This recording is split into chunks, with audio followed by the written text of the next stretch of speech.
Good evening, everyone. I'm Arpit, clinical instructor of Mira Medical Institute of Nursing and Hospital. आज हम बात करेंगे topic जो है हमारा breast feeding versus complementary feeding. आज हम बात करेंगे कि क्या डिफरेंस है ब्रेस्ट फीडिंग और कॉम्प्लीमेंट्री फीडिंग के बारे में।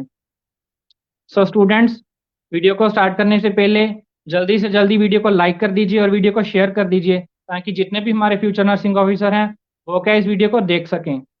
So like everyone and share everyone right now. जो आज का हमारा टॉपिक है ब्रेस्ट फीडिंग। आप सभी को पता होगा ब्रेस्ट फीडिंग के बारे में, आपने पहले सभी सुना होगा कि जो मदर बेबी को ब्रेस्ट फीड करवाती है, ब्रेस्ट फीड। ब्रेस्ट फीडिंग क्या है? Breast feeding is the best natural feeding and breast milk is the best milk. जो ब्रेस्ट फीड है वो क्या बेस्ट नेचुरल फीडिंग है बेबी के लिए, और बेस्ट मिल्क है बेबी के लिए जो क्या हम बेबी को देते हैं at a birth.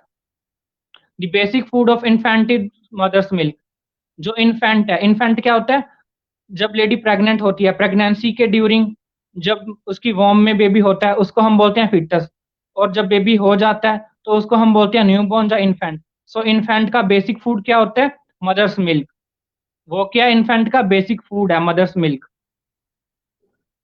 The food for the infant is mother's milk. It is natural gift for the child. ये क्या चाइल्ड के लिए एक नेचुरल गिफ्ट है जो क्या मदर बेबी को मिल्क प्रोवाइड करती है। वो क्या मदर को नेचुरली मिल्क आता है, प्रोलैक्टिन हार्मोन फीमेल में रिलीज होता है, तो वो क्या एक नेचुरल गिफ्ट है बेबी के लिए जो उसको मदर्स का ब्रेस्ट फीड मिलता है। Infants grow well on exclusive breast feeding. क्यों हम देते हैं ब्रेस्ट फीड? क्या जो इन्फेंट है उसकी क्या ग्रोथ एंड डेवलपमेंट अच्छे से हो सके, इन्फेंट की ग्रो वेल कर सके, उसको हम एक्सक्लूसिव ब्रेस्ट फीडिंग देते हैं। हम बात करेंगे आगे एक्सक्लूसिव ब्रेस्ट फीडिंग क्या होता है। उसको हम एक्सक्लूसिव ब्रेस्ट फीडिंग देते हैं with in 6 months of life. जो मिल्क विद इन 6 मंथ तक हम बेबी को देते हैं, सिर्फ ब्रेस्ट मिल्क प्रोवाइड करते हैं हम बेबी को विद इन 6 मंथ तक। मतलब क्या है? 6 मंथ तक बेबी को और कुछ भी नहीं देते, हम सिर्फ ब्रेस्ट फीड देते हैं। और जो ब्रेस्ट फीड देते हैं विद इन 6 मंथ, ये कॉम्पिटिशन वाला क्वेश्चन भी है, एग्जामिनर कई बार पूछ लेता है कि जो 6 मंथ तक बेबी को हम मिल्क प्रोवाइड कर रहे हैं, मिल्क के अलावा और कुछ भी नहीं दे रहे, तो उसको क्या कहेंगे हम? उसको कहेंगे exclusive breast feeding. Exclusive breast feeding उसको कहते हैं माय डियर स्टूडेंट्स, क्या जो कि हम बिल्कुल 6 मंथ तक बेबी को ब्रेस्ट फीड प्रोवाइड करते हैं, ब्रेस्ट फीड के अलावा कुछ भी नहीं देते, पानी तक भी उसको पीने को नहीं देते, उसको हम कहते हैं एक्सक्लूसिव ब्रेस्ट फीडिंग। जो एक्सक्लूसिव ब्रेस्ट फीडिंग है वो हम कितने टाइम तक देते हैं? 6 मंथ तक जो फीड देते हैं। 6 मंथ तक बेबी को क्या है? मदर का मिल्क ही देते हैं और बेबी को कुछ भी नहीं देते 6 मंथ तक हम। Breast feeding should be started as soon as possible immediately after birth। हम कब स्टार्ट करते हैं ब्रेस्ट फीड? हम कब स्टार्ट करते हैं? आफ्टर बर्थ हम ब्रेस्ट फीड स्टार्ट कर देते हैं। जब भी बेबी का बर्थ होता है हम क्या breast feed half an our में स्टार्ट कर देते हैं, बेबी को देना है, वो क्या जरूरी होता है। एक्सक्लूसिव ब्रेस्ट फीडिंग क्या होता है? Only breast milk is given, no other food और drink, not even water is given. हम वाटर तक भी नहीं बेबी को इसमें देंगे, ओनली ब्रेस्ट मिल्क देते हैं विद इन 6 मंथ। वाटर भी हम बेबी को नहीं देते, उसको हम बोलते हैं exclusive breastfeeding. Medicine, vitamin और minerals drop are permitted if indicated. अगर डॉक्टर की प्रिस्क्रिप्शन है, बेबी क्या सिक है, उसको कोई मेडिसिन देनी है, जब उसको कोई इंजेक्शन देना है, तो हम उसकी प्रिस्क्रिप्शन पे, डॉक्टर की प्रिस्क्रिप्शन पे क्या मेडिसिन दे सकते हैं बेबी को। जैसे विटामिन के का इंजेक्शन लगता है एट अ बर्थ, वो क्या हम कोई मेडिसिन दे सकते हैं, जब डॉक्टर की प्रिस्क्रिप्शन पे जो भी मेडिकेशन है वो दे सकते हैं। उसके अलावा अदर देन ब्रेस्ट मिल्क हम बेबी को कुछ भी नहीं देते। आज हम ब्रेस्ट फीड को कैसे याद करेंगे? ब्रेस्ट फीड की फुल फॉर्म के अकॉर्डिंग आज हम उसको याद करेंगे, थोड़ा इजी हो जाएगा। मैंने आपके लिए फुल फॉर्म तैयार किया है जो क्या इजी, आपको समझ में इजी आ जाएगा ब्रेस्ट फीडिंग क्या होता है। बी पे क्या है? Best for baby. जो ब्रेस्ट मिल्क है, मदर का मिल्क है, वो क्या बेस्ट होता है बेबी के लिए। बी पे क्या है? Best for baby. और आर पे है reduce the incidence of energy, reduce incidence of allergy. जो क्या मदर का मिल्क है, ब्रेस्ट मिल्क है, वो क्या काफी सारी एलर्जी से होता है, उनको क्या रिड्यूस करता है। ई पे होगा इकोनॉमिकल नो वेस्ट। अब मदर का खुद का मिल्क है, इसमें क्या कोई इकोनॉमी वेस्ट नहीं होगी। जो क्या बेस्ट और नेचुरल फीडिंग है, वो क्या मदर के ब्रेस्ट से ही आता है, तो उसमें क्या कोई इकोनॉमिक नो ठीक है, इकोनॉमिक नो वेस्ट। ए पे होगा एंटीबॉडीज, जो मदर के मिल्क में है उसके में बहुत सारी एंटीबॉडीज होती हैं। और जो मदर का फर्स्ट मिल्क है उसको क्या हम बोलते हैं, कोलेस्ट्रम। कोलेस्ट्रम क्या फर्स्ट मिल्क है जो क्या मदर में आता है और कुछ दिनों तक ये रहता है, उसको हम कोलेस्ट्रम बोलते हैं। और इसमें क्या बहुत सारी एंटीबॉडीज होती हैं जो क्या बच्चे को किसी भी इंफेक्शन ना हो उससे बचाती हैं, एंटीबॉडीज। तो एस पे क्या होगा, स्टूल इन ऑफेंसिव। जो ब्रेस्ट मिल्क है मदर का वो क्या स्टूल इन ऑफेंसिव करेगा बेबी को, मतलब क्या जो स्टूल होगा वो बेबी को अच्छे से पास कर सकता है, बेबी को कॉन्स्टिपेशन की प्रॉब्लम भी नहीं होगी और बेबी को डायरिया भी नहीं होगा इससे। स्टूल इन ऑफेंसिव। स्टूल इन ऑफेंसिव का मतलब क्या है, जो स्टूल होगा उसका जो नॉर्मल स्टूल है वैसा ही होगा, ना तो उसको कॉन्स्टिपेशन होगा और ना ही उसको डायरिया होगा बेबी को।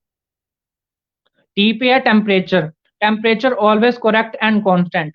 जो मिल्क है अब उसको हम गर्म भी नहीं कर रहे हैं, वो ठंडा भी नहीं है। जो टेम्परेचर है ब्रेस्ट का टेम्परेचर होता है मदर की, और जो उसे मिल्क आ रहा है वो क्या कांस्टेंट होगा और राइट होगा बेबी के लिए। Temperature always correct and constant. जो बेबी को टेम्परेचर वाला मिल्क चाहिए उसी को मिलेगा, उसमें बहुत सारी एंटीबॉडीज होती हैं। सो ये होगी ब्रेस्ट की फुल फॉर्म। मैं फिर भी रिपीट कर देता हूँ।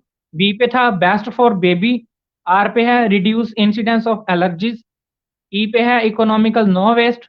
ए पे है एंटीबॉडीज। और एस पे है stool in offensive. And T पे है temperature always correct and constant. जो मिल्क का टेम्परेचर है वो ऑलवेज करेक्ट एंड कांस्टेंट रहेगा। और फीडिंग में क्या आ जाएगा, फीडिंग में आ जाएगा फ्रेश मिल्क। जो मदर का मिल्क है वो खुद का मिल्क है तो वो क्या फ्रेश मिल्क होगा। मदर जब चाहे बेबी को फीडिंग प्रोवाइड कर सकती है, वो क्या फ्रेश मिल्क होगा। एफ पे फ्रेश मिल्क। ई पे इजीली अवेलेबल। वही बात होगी, अब मदर का खुद का मिल्क है, जब चाहे वो उसको प्रोवाइड कर सकती है, इजीली अवेलेबल होगा, हमें कहीं बाहर जाने की जरूरत नहीं है, वो मदर के पास ही होगा, इजीली अवेलेबल है। फीडिंग और ई पे क्या आ जाएगा, इमोशनली बॉन्डिंग। अगर मदर बेबी को ब्रेस्ट फीड करवा रही है तो क्या उसके साथ बेबी इमोशनली बहुत अटैच होगा। जैसे हम सभी हैं, ब्रेस्ट मिल्क सब लेते हैं, तो क्या हम अपनी मदर से बहुत ज्यादा इमोशनली अटैच होते हैं। इसका यही मेन रीजन है कि हम अपनी मदर से इमोशनली अटैच होते हैं, क्योंकि हमने ब्रेस्ट फीड लिया होता है। जब मदर ब्रेस्ट फीड करवाती है अपनी बेबी को तो क्या वो इमोशनली बहुत अटैच होती है अपनी बेबी से। मदर तो होती है और जो बेबी है वो भी बहुत अटैच रहता है अपनी मदर से, इसीलिए क्योंकि वो क्या ब्रेस्ट मिल्क ले रहा है। देखो ब्रेस्ट क्या है, फीमेल का एक पार्ट है बॉडी का ब्रेस्ट, और उससे वो क्या फीडिंग ले रहा है, तो इमोशनली तो बॉन्डिंग होगी ना। इसलिए हम कंगारू मदर में क्या है ब्रेस्ट फीडिंग देते हैं बेबी को, टू प्रिवेंट द हाइपोथर्मिया। और डी पे क्या हो जाएगा, डाइजेस्टेबल। जो मदर का मिल्क है वो क्या इजीली डाइजेस्टेबल हो जाएगा बेबी के लिए। जो मदर का मिल्क है वो इजीली डाइजेस्ट कर सकता है बेबी। और आई पे क्या आ जाएगा, इमीडिएटली अवेलेबल। इमीडिएटली अवेलेबल, हम जब चाहें उसको अवेलेबल कर सकते हैं, वो क्या मदर का खुद का मिल्क है, जब चाहे बेबी को फीड दे सकते हैं, वो क्या आई पे क्या होगा, इमीडिएटली अवेलेबल।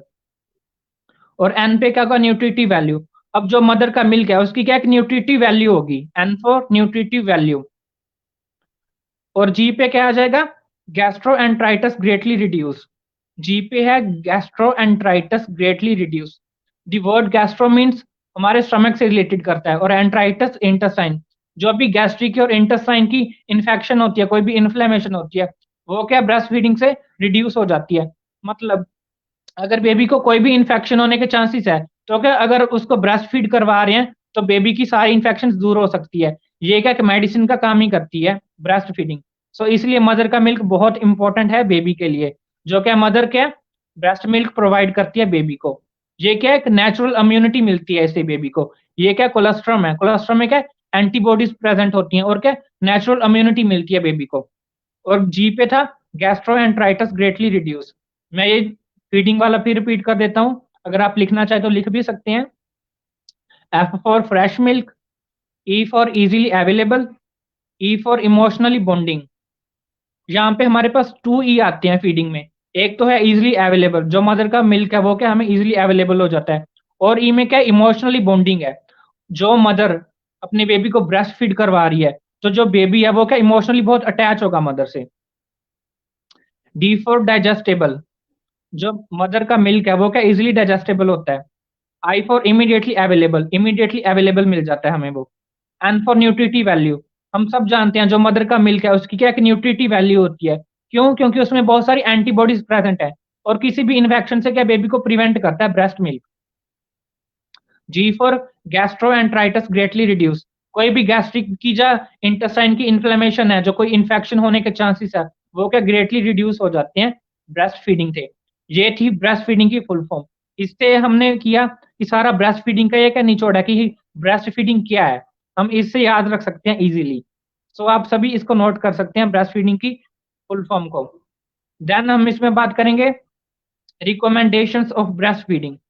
रिकमेंडेशंस कि हम कब स्टार्ट करते हैं ब्रेस्ट फीडिंग, हमने कब स्टार्ट करना है, हमने कब इनिशिएट करना है ब्रेस्ट फीडिंग को। Recommendations for breast feeding, breast feeding should be initiated as soon as possible after birth, within half an hour after and half an hour after normal delivery. जब female की normal delivery होती है तो उसमें क्या half an our में हमने breast feed करवाना है। जब क्या बेबी मदर की डिलीवरी होती है उसको क्या हाफ एन आवर में ब्रेस्ट फीडिंग प्रोवाइड करना होता है अपने बेबी को, हाफ एन आवर में, जिसकी क्या नॉर्मल डिलीवरी होती है। और जिसका सिजेरियन सेक्शन होता है फीमेल का, उसको क्या 4 आवर्स में क्या ब्रेस्ट फीडिंग वो करवा सकती है, and 4 hours after caesarean section. और जिस मदर का सिजेरियन सेक्शन हुआ है वो क्या 4 आवर में ब्रेस्ट फीड करवा सकती है अपने बेबी को। और नॉर्मल डिलीवरी में कितनी टाइमिंग है? Half an our. ये आप दोनों नोट कर लीजिए, क्वेश्चन ये है, एग्जामिनेशन व्यू के लिए भी बहुत इंपॉर्टेंट क्वेश्चन है। और क्या होगा इसमें? Nothing should be given to the baby before initiation of breast feeding. जब आप ब्रेस्ट फीड स्टार्ट कर रहे हैं तो बेबी को कुछ भी नहीं देते और ब्रेस्ट फीड के अलावा। जैसे हम देखते हैं पहले क्या होता था, कई बार अब भी होता है, जो हमारे पुराने बुजुर्ग होते हैं वो क्या बच्चे को गुड़ती देते हैं, हम बोलते हैं गुड़ती, बेबी को गुड़ती देना। पर इसमें क्या डॉक्टर प्रिस्क्रिप्शन नहीं होती, हम बेबी को गुड़ती भी नहीं देनी चाहिए। सिर्फ क्या बेबी को उस टाइम उसका फर्स्ट जो फूड है वो क्या infant's first food is mother's milk, mother के मिल्क के अलावा हम उसको कुछ भी नहीं देते, गुड़ती तक भी उसको नहीं देनी। देन क्या आ जाएगा इसमें? the baby should be given exclusive breastfeeding, not even water for first 6 months of life। Baby को क्या एक्सक्लूसिव ब्रेस्ट फीडिंग देनी है। अब आप सभी को पता चल गया होगा एक्सक्लूसिव ब्रेस्ट फीडिंग क्या है, कि जो 6 मंथ तक हम ब्रेस्ट फीडिंग प्रोवाइड करते हैं, ब्रेस्ट फीडिंग के अलावा और कुछ भी नहीं देना, इवन की वाटर तक भी बेबी को नहीं देना, अगर डॉक्टर की प्रिस्क्रिप्शन किसी मेडिसिन के लिए नहीं है तो हम उसको बोलते हैं exclusive breast feeding for first 6 months of life. ये जो ब्रेस्ट फीडिंग है ये क्या हम 6 मंथ तक बेबी को देते हैं, और जो 6 मंथ तक ब्रेस्ट फीड करवाते हैं उसको ही हम बोलते हैं एक्सक्लूसिव ब्रेस्ट फीडिंग। और इसमें क्या आ जाएगा? Breast feeding should be given when ever baby feels hungry. Breast feed कब करवाना है, ये इंपॉर्टेंट पॉइंट है। Breast feeding should be given when ever baby feels hungry, जब बेबी क्या हंग्री है तभी उसको ब्रेस्ट फीडिंग करवाना है। अब हमें कैसे पता लगेगा कि बेबी हंग्री है? जब बेबी हंग्री होता है तो वो क्या रोने लग जाता है। अब ये भी बात है कि जब भी बेबी रोता है जरूरी नहीं उसको ब्रेस्ट फीड ही करवाना है, कई बार बेबी सिक भी होता है इसलिए भी क्या वो रोने लग जाता है। पर हमें पता लग जाएगा अगर बेबी रो रहा है और वो ब्रेस्ट फीड ले रहा है साथ में अगर उसको करवाएंगे तो क्या है उसको भूख लगी है। अगर बेबी रो रहा है और वो ब्रेस्ट फीड भी नहीं ले रहा तो इसका मतलब क्या है बेबी सिक है, उसकी तबीयत खराब है। तो ऐसे हम इसको डायग्नोस कर सकते हैं। और बेबी को क्या डिमांड फीडिंग देनी है, जब बेबी को जरूरत है, जब बेबी को भूख लगी है, जब बेबी को हंगर है, उसी टाइम उसको क्या ब्रेस्ट फीडिंग प्रोवाइड करनी है। Complementary food should be started after 6 months of age. जो कॉम्प्लीमेंट्री फूड स्टार्ट करने हैं वो आफ्टर 6 मंथ्स ऑफ एज करने हैं। 6 मंथ तक हमने सिर्फ क्या ब्रेस्ट फीड ही करवानी है, कॉम्प्लीमेंट्री फूड ऐड नहीं करते। आगे हम बात करेंगे कॉम्प्लीमेंट्री फूड क्या होते हैं। Breast feeding should be continued with semi solid and solid foods up to 1.5 years of age. Breast feeding should be continue, हमने कब तक ब्रेस्ट फीडिंग को कंटिन्यू करना है? 1.5 साल तक। ब्रेस्ट फीडिंग को 1.5 साल तक हमने कंटिन्यू रखना है। बस इसका मतलब ये नहीं है कि 1.5 साल तक ओनली ब्रेस्ट फीडिंग ही देंगे, इसमें क्या है कुछ हम कॉम्प्लीमेंट्री फूड्स ऐड करेंगे और उसके साथ में हम ब्रेस्ट फीड करवाना है। आगे हम पढ़ेंगे कॉम्प्लीमेंट्री फीडिंग क्या होता है।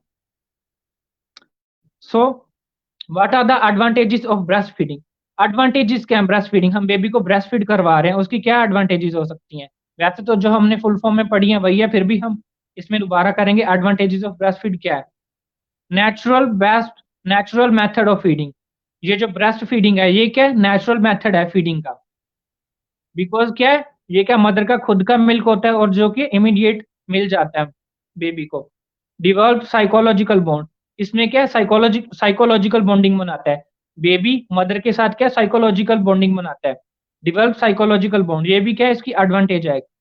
नेचुरल कॉन्ट्रासेप्टिव, ये क्या एक नेचुरल कॉन्ट्रासेप्टिव है। क्या नेचुरल कॉन्ट्रासेप्टिव है, जो मदर का मिल्क है जो क्या बेबी निप्पल को सक कर रहा है। अब नेचुरल कॉन्ट्रासेप्टिव क्या है ये, जब भी मदर को मिल्क आता है और जो मदर है वो बेबी को ब्रेस्ट फीड करवाती है, उस टाइम पे उसमें एक हार्मोन रिलीज होता है प्रोलैक्टिन, जिसकी हेल्प से मदर को मिल्क आता है और वो ब्रेस्ट फीड करवाती है। और जब प्रोलैक्टिन का हार्मोन रिलीज होता है, जा कह सकते हैं कि प्रोलैक्टिन का हार्मोन ज्यादा हो जाता है मदर में, तब क्या ओवुलेशन स्टॉप हो जाता है। इसलिए हम इसको क्या कहते हैं, नेचुरल कॉन्ट्रासेप्टिव भी कह सकते हैं। और क्या इकोनॉमिकल नो वेस्ट, ये भी क्या इसका एक एडवांटेज है, हमें पैसे खर्च करने की जरूरत नहीं पड़ती। मदर का अपना मिल्क है, वो जब चाहे बेबी को नेचुरल फीडिंग प्रोवाइड कर सकती है। एंटी इन्फेक्टिव प्रॉपर्टीज, अब जो मदर का मिल्क है इसमें क्या एंटी इन्फेक्टिव प्रॉपर्टीज होती हैं। ये क्या बेबी को बहुत सारी इन्फेक्शन से बचा के रखता है, क्योंकि इसमें बहुत सारी एंटीबॉडीज प्रेजेंट होती हैं। इसमें क्या जो मदर का फर्स्ट मिल्क है हमने पढ़ा था, उसको हम क्या कहते हैं, कोलेस्ट्रम कहते हैं। पहले जमाने में मदर क्या करती थी, जो मदर का पहला घूंट होता है दूध का, पहला घूंट दूध का, उसको क्या निकाल के फेंक देती थी।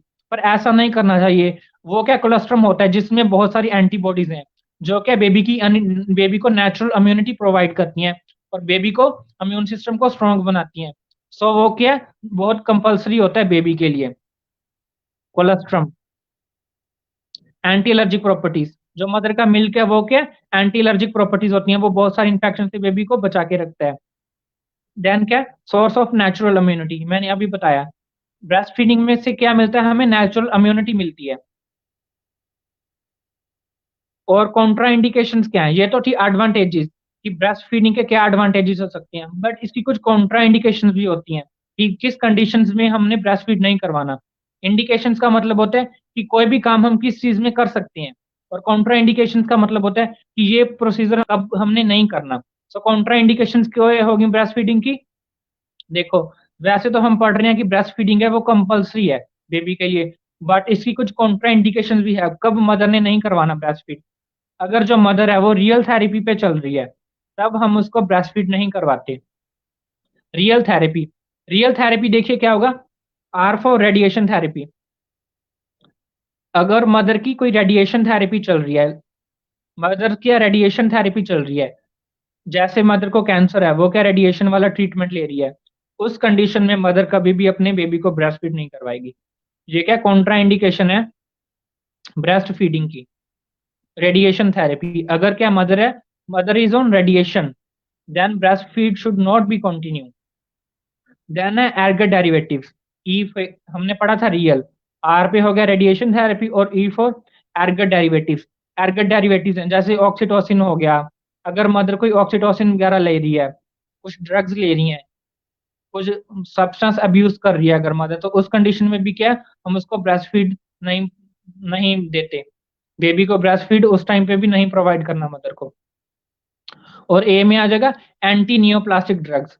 अगर मदर क्या एंटी नियोप्लास्टिक, नियो का मतलब होगा कैंसर, अगर मदर क्या कोई कैंसर है, मदर को कैंसर वाली ड्रग्स ले रही है, एंटी नियोप्लास्टिक थेरेपी चल रही है मदर की, उस कंडीशन में भी क्या मदर नहीं देगी ब्रेस्ट फीड अपने बेबी को। और एल में आ गया लिथियम थेरेपी, जो मदर है वो क्या लिथियम थेरेपी चल रही है मदर की। लिथियम थेरेपी हम कब देते हैं, ज्यादा हम साइकेट्रिक पेशेंट्स में यूज करते हैं लाइक अ मेनिया। साइकेट्रिक, अगर मदर को क्या कोई साइकेट्रिक प्रॉब्लम है और उसकी साइकेट्रिक की मेडिकेशन चल रही है, लाइक लिथियम थेरेपी चल रही है, तो उस कंडीशन में भी मदर अपने बेबी को ब्रेस्ट फीड नहीं प्रोवाइड करेगी। My dear loving future officers, ये बहुत ही इंपॉर्टेंट क्वेश्चन है कि क्या कॉन्ट्रा इंडिकेशन है। हम पढ़ते हैं कि जो मिल्क है, मदर का मिल्क है, वो बहुत कंपलसरी होता है बेबी के लिए, जो कि आफ्टर बर्थ के इनिशियली हम मदर ने स्टार्ट करना है, बट इसकी कुछ कॉन्ट्रा इंडिकेशन भी होती हैं। कई बार एग्जामिनर पूछ लेते हैं कि कब हम नहीं देते, ब्रेस्ट फीडिंग कब प्रोवाइड नहीं करते, और कई बार ये भी पूछ लेते हैं कि रियल थेरेपी क्या है। तो रियल थेरेपी क्या है students, R for radiation, E for ergot derivatives and A for antineoplastic and L for lithium therapy. अगर मदर की कोई साइकेट्री की मेडिकेशन चल रही है तो उसमें भी वो ब्रेस्ट फीड नहीं करवाएगी माय डियर स्टूडेंट्स। ये थी contra indications of breast feeding. ये था हमारा आज का टॉपिक ब्रेस्ट फीडिंग। देन इसके स्टार्ट ही हम स्टार्ट करेंगे वीनिंग। वीनिंग को हम बोलते हैं कॉम्प्लीमेंट्री फीडिंग। आज का हमारा टॉपिक था, ये पढ़ना था breast feeding and complementary feeding. Breast feeding आज का टॉपिक कंप्लीट हो गया। अब हम स्टार्ट करेंगे कॉम्प्लीमेंट्री फीडिंग। सो कॉम्प्लीमेंट्री फीडिंग का दूसरा नाम क्या है? वीनिंग। वीनिंग, देखते हैं वीनिंग क्या होता है। Weaning means giving the child other nutritious foods in addition to breast milk. हम क्या बेबी को 6 मंथ तक सिर्फ ब्रेस्ट मिल्क देते थे। क्यों देते थे ब्रेस्ट मिल्क ओनली? क्योंकि 6 मंथ तक क्या जो मदर का मिल्क है वो सफिशिएंट है बेबी के लिए। जिससे क्या है बेबी का पेट भर सकता है, वो क्या सफिशिएंट है बेबी के लिए। इसलिए क्या हम 6 मंथ तक ब्रेस्ट मिल्क प्रोवाइड करते थे बेबी को। पर जब बेबी 6 मंथ का हो जाता है तब क्या है, सेफ नहीं है बेबी के लिए। ओनली ब्रेस्ट मिल्क क्या सफिशिएंट नहीं है, या कह लो सेफ नहीं है। तो क्या है, उसका पेट नहीं भरता 6 मंथ बाद। सो उसको क्या और भी न्यूट्रिशन की जरूरत होती है, कुछ और भी फूड्स की जरूरत होती है। और जो फूड 6 मंथ के साथ हम ऐड करते हैं उसको हम बोलते हैं कॉम्प्लीमेंट्री फूड। सो आपको पता लग गया वीनिंग क्या होता है। 6 मंथ तक बेबी किस पे डिपेंड था? Only breast feeding. But after 6 month क्या बेबी सिर्फ ब्रेस्ट फीडिंग पे डिपेंड नहीं है, जो उसकी डिमांड है बेबी की वो बढ़ जाती है और वो सफिशिएंट नहीं होती सिर्फ ब्रेस्ट फीडिंग से। सो 6 मंथ में क्या हम कुछ और फूड्स ऐड करते हैं बेबी की डाइट में, ब्रेस्ट फीडिंग के साथ साथ। अगर हम कुछ फूड्स ऐड कर रहे हैं तो इसका मतलब ये नहीं है कि हम ब्रेस्ट फीड को छुड़वा देंगे। मैंने आपको पहले ही क्लियर कर दिया था, ये जो ब्रेस्ट फीड है ये कि हम 1.5 साल तक बेबी को देंगे। और ब्रेस्ट फीड के साथ साथ जब बेबी 6 मंथ का हो जाता है तो क्या इसमें हम कुछ फूड्स ऐड कर देंगे जो कि उसकी ग्रोथ एंड डेवलपमेंट के लिए बहुत कंपल्सरी है। और ये जो वीनिंग फूड्स है ना, ये जो कॉम्प्लीमेंट्री फूड्स है, ये 6 मंथ पे ऐड करने बहुत जरूरी है। अगर हम 6 मंथ में ऐड नहीं करते तो baby proper growth and development में कहीं ना कहीं अफेक्ट होता है। सो ये एट अ 6 मंथ में हमने ऐड करने होते हैं। ठीक है, डेफिनेशन हम दोबारा पढ़ लेते हैं इसकी। Complementary feeding means giving the child other nutritious foods in addition to breast milk. Breast milk के साथ क्या अदर्स फूड्स हम कुछ ऐड कर रहे हैं। ठीक है। Weaning is the process of gradually introducing foods other than breast milk in the child feeding schedule. Breast milk के अलावा क्या हम कुछ फूड्स ऐड कर रहे हैं बेबी की डाइट में, जो कि बेबी की ग्रोथ एंड डेवलपमेंट में बहुत जरूरी होते हैं। उसको हम बोलते हैं कॉम्प्लीमेंट्री फीडिंग या वीनिंग। एट अ 6 मंथ हम क्या बेबी को स्टार्ट करते हैं फ्रूट जूस देना, जाके दाल सूप देना स्टार्ट करते हैं। ये क्या उसका प्रोसीजर आ गया कि किस एज में हम क्या दे सकते हैं। आपको पता लग गया वीनिंग क्या होता है। जब ब्रेस्ट फीडिंग के साथ साथ हम स्टार्ट करते हैं एक्स्ट्रा फूड्स ऐड कर देते हैं। कब स्टार्ट करते हैं? जब बेबी 6 मंथ का हो जाता है तब हम स्टार्ट करते हैं। पर ब्रेस्ट फीडिंग को नहीं छुड़वाते, वो 1.5 साल तक चलती है। और उसके साथ में हम कुछ फूड्स ऐड कर रहे हैं बेबी की डाइट में एट अ 6 मंथ में, उसको हम बोलते हैं कॉम्प्लीमेंट्री फूड। और 6 मंथ में हम क्या ऐड करते हैं? हम क्या बेबी को फ्रूट जूस दे सकते हैं। जो ब्रेस्ट मिल्क करवा रहे हैं डिमांड फीडिंग वो तो देनी देनी है।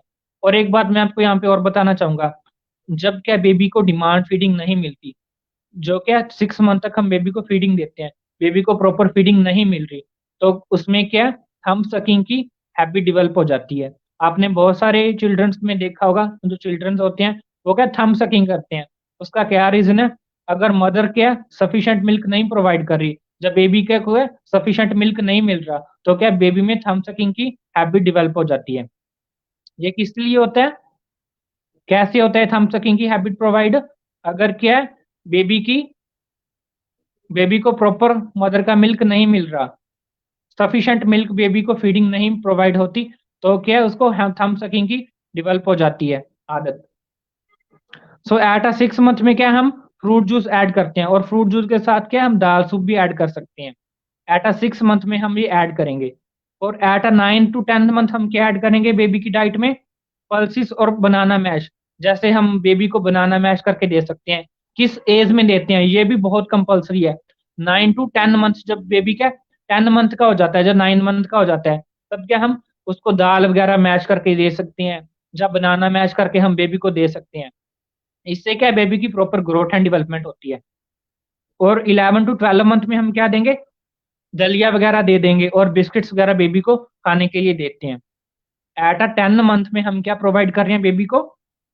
10 मंथ या कह लो या 12 मंथ कह लो, बेबी को हम दलिया दे रहे हैं या खिचड़ी वगैरह दे देते हैं, जब बिस्किट्स वगैरह प्रोवाइड कर देते हैं बेबी को। और याद रखिएगा माय डियर स्टूडेंट्स, ये जो सीक्वेंस है ना वीनिंग का, ये क्या पहले ही हम लिक्विड डाइट से स्टार्ट करेंगे।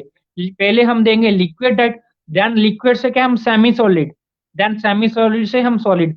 ये नहीं है कि 6 मंथ तक हम बेबी को ब्रेस्ट फीडिंग प्रोवाइड करते हैं और 7th मंथ में हम बेबी को सॉलिड चीजें देने लग जाएंगे, या कह लो कि हम खाना रोटी देने लग जाएंगे। ऐसा नहीं होता।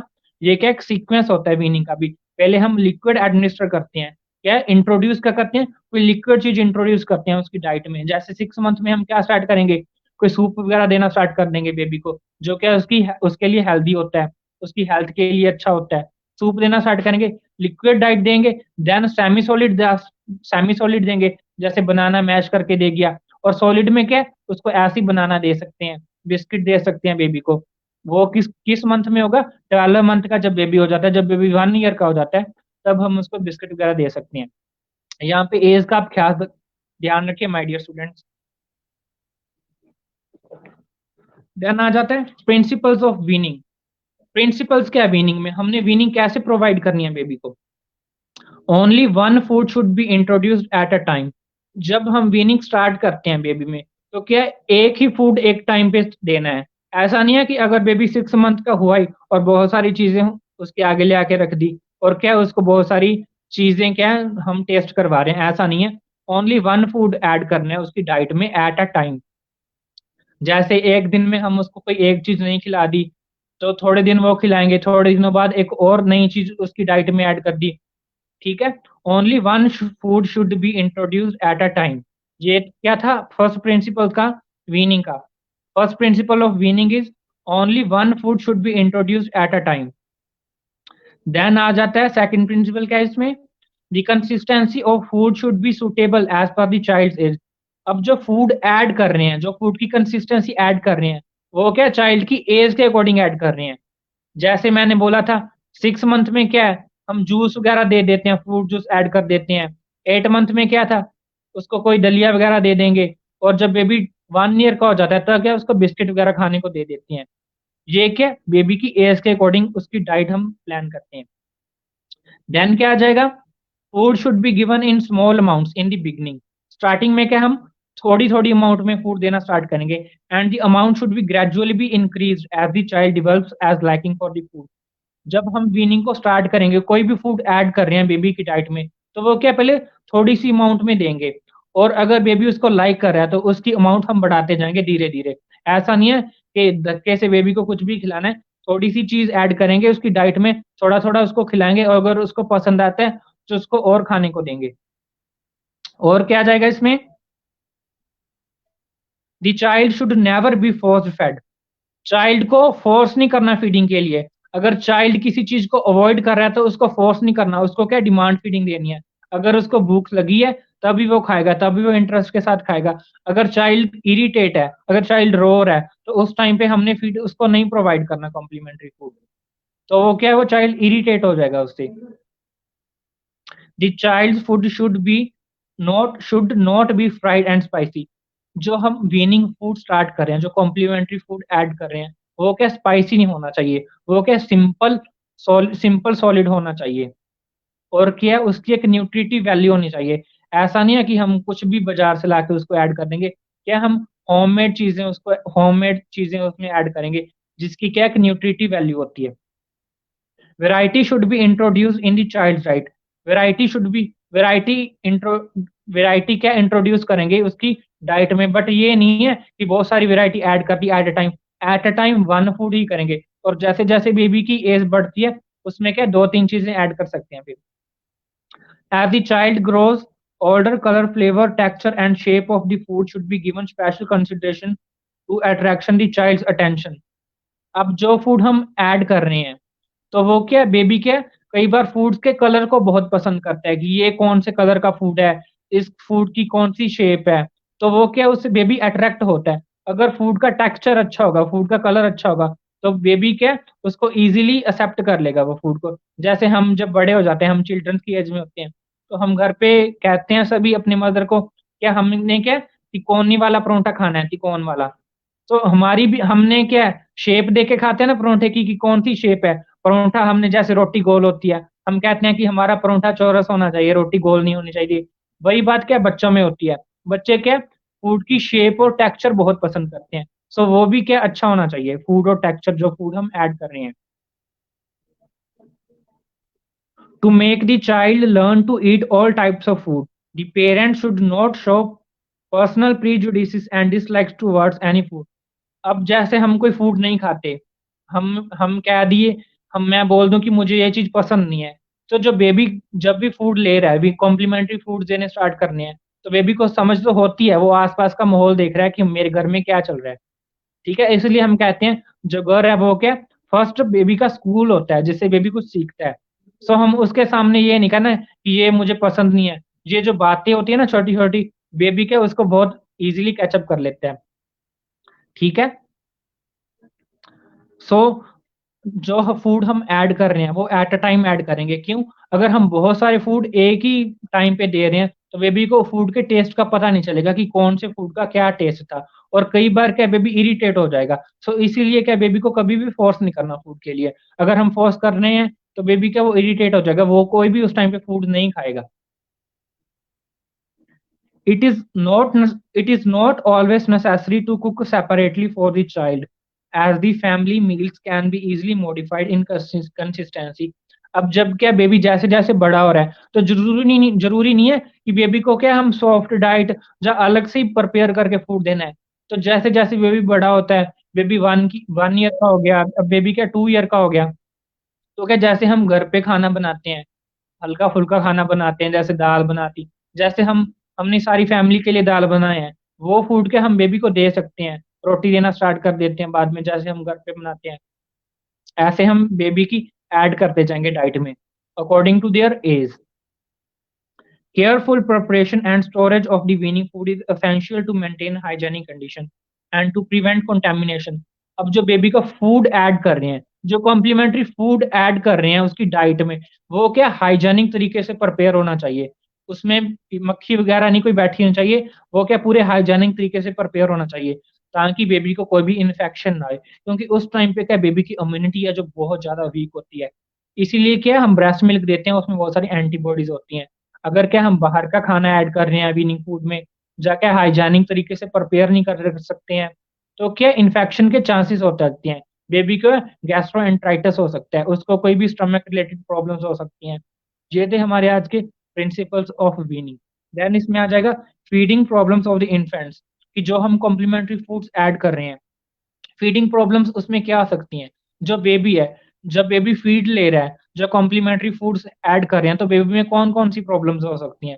तो बेबी में क्या regurgitation and colic pain, colic pain हो सकता है उस टाइम बेबी की, और क्या रिगर्जिटेशन हो सकता है। रेगर्जिटेशन क्या होता है, किसी भी चीज का बैक फ्लो होना, दैट इज कॉल्ड रेगर्जिटेशन। जैसे क्या, अब उसने कुछ भी खाया, जैसे वो हाइजेनिक तरीके से प्रिपेयर नहीं था, को तो वो क्या इन्फेक्शन हो सकती है, और वो क्या उसको वॉमिटिंग कर देगा, बाहर निकाल देगा अपने इसोफेगस से। जैसे कई बार क्या होता है, मिल्क कई बार बाहर आ जाता है, तो वो क्या रेगर्जिटेट कर रहा है। इसलिए क्या हम बर्पिंग करते हैं, बर्पी करते हैं ऐसे सी कप उसकी पीठ थपथपाते हैं। क्यों थपथपाते हैं कि वो क्या उसको इजीली डाइजेस्ट कर सके, जो हमने खाना दिया है उसको वो हजम कर सकते इजीली। और क्या बेबी डकार ले लेता है फिर। और क्या कॉन्स्टिपेशन, कॉन्स्टिपेशन हो सकती है बेबी में जब हम कोई भी वीनिंग फूड ऐड करते हैं। जब फीडिंग प्रॉब्लम्स कौन सी हो सकती हैं बेबी में, कॉन्स्टिपेशन हो सकती हैं। इसलिए हमने पढ़ा था वहां पे स्टूल इन ऑफेंसिव, ब्रेस्ट फीडिंग की फुल फॉर्म में। जो मदर का मिल्क है वो क्या उसको कॉन्स्टिपेशन भी नहीं होने देता और डायरिया भी नहीं होने देता। और अब क्या हम फूड्स को ऐड कर रहे हैं तो उस टाइम पे कॉन्स्टिपेशन और डायरिया, कोई भी ये दोनों में से एक कंडीशन हो सकती है उस टाइम पे बेबी में। ओबेसिटी, अगर क्या हम हाइजेनिक तरीके से नहीं करें तो बेबी क्या ओबीस भी कई बार हो सकता है, उसको डाइट ज्यादा लग जाती है। इसलिए हम एक टाइम पे एक फूड ही एंटर करते हैं उसकी डाइट में डालते हैं। ठीक है। एनीमिया, बेबी को उस टाइम पे क्या अनीमिया भी हो सकता है। और किसी भी फूड से उसको कई बार क्या होता है एलर्जी भी हो सकती है बेबी को। अगर उसको कई बार फूड नहीं सेट आया जब हम वीनिंग फूड दे रहे हैं, तो कई बार क्या होता है एलर्जी भी हो सकती है बेबी को फूड से। और अगर बेबी क्या बार बार क्या एक फूड को डिसलाइक कर रहा है, वो क्या अपनी डाइट में नहीं लेना चाहता, तो हम उसको धक्के से उसकी डाइट में इंट्रोड्यूस नहीं करेंगे। अगर क्या तो उसकी डाइट से हम सेपरेट कर देंगे, फूड को अवॉइड कर दो अगर बेबी इरिटेट हो रहा है उस फूड से।